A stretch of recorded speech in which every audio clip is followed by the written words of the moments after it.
but I definitely would move him. What else do we have here? Kyler Murray says nonsense is not what I'm about. He just released this statement a couple of minutes ago saying nonsense is not what I'm about. I vow to grow and be better. Play this game for the love of it, teammates, championships. People went believing in me. Love me or hate me, I'm going to continue to grow and get better. An idea struck me today. And, I've talked about the Kyler Murray situation. And, just to put it in a nutshell, if you didn't hear it, I think that Kyler Murray has to understand that this is the NFL. This is,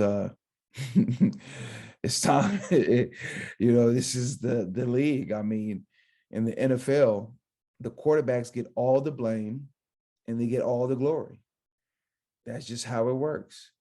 The NFL MVP consistently goes to quarterbacks. I think, over 90% of the time. It doesn't matter if you can have a guy that has an amazing rushing season, amazing season receiving. Cooper Kupp won the Triple Crown as a receiver. That hasn't been done in, I think, over 2 decades. And he did it. And we all knew Aaron Rodgers was going to get it. I mean, that's just the league that we play in. So I don't know. He just has to face reality. That's the league that you play in. You're going to get the blame. He doesn't like that he was blamed for the laws versus the Rams. I thought he played poorly. I thought he should shoulder a lot of the blame. But as far as this situation goes, I think it might be time for a trade, honestly.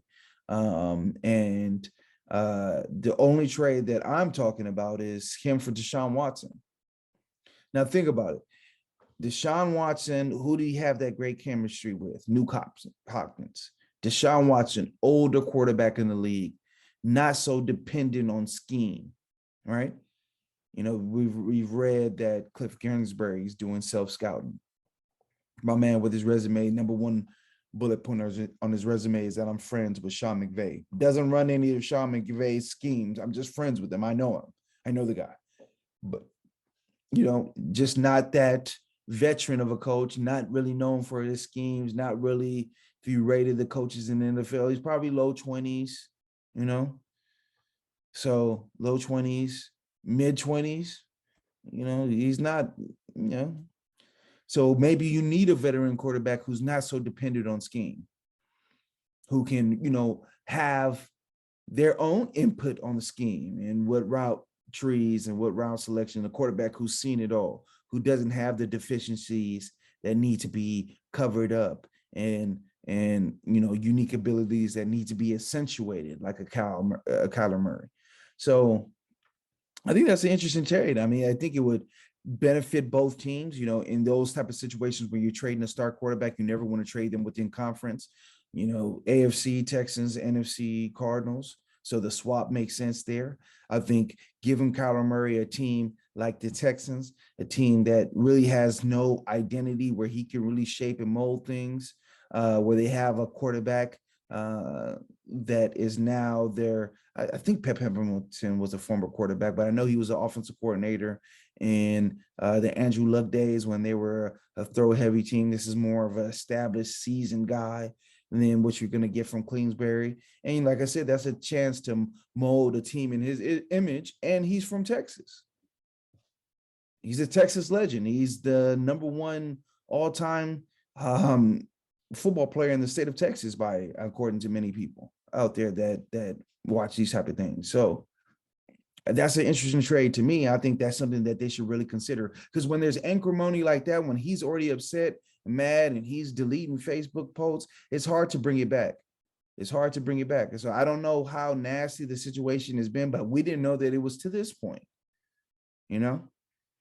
and who's going to really grab him and bring him in and tell him, oh, Kyler, this is what we're about. This is what we do at the Cardinals. This is a whole team full of mercenaries. There's no one that he really grew up with that has a bigger stature than him on the team.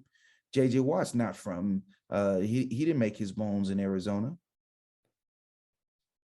You know what I'm saying? So it's just, Larry Fitzgerald's not on the team anymore. So, in situations like this, I think that the acrimony can start to fester, and you can say, hey, everything's good and everything's fine, but he seems like an emotional guy, and can he play somewhere where he feels he's not loved and cherished? So I think, to me, that trade makes a lot of sense. You don't have to add all this gaggle of first round picks. Both teams can hit the ground running. So it's not the chances of happening is 0%, but I like that trade because the Cardinals are not that far off from being a team that can win it all. They were atop of the league. Their quarterback play, Kyler's play, as it tends to do, started to fall off a cliff towards the end of that year. And I think that's when you need schemes, you need a structure put around you, and this offense doesn't seem like it's truly built around Kyler and his talents. That playoff game where he struggled in, I didn't really see any run plays. I know that he was dealing with an injury, but you don't have to run the Cam Newton power run plays. These can be, jet sweeps. These can be tosses. There can be things, sprint outs.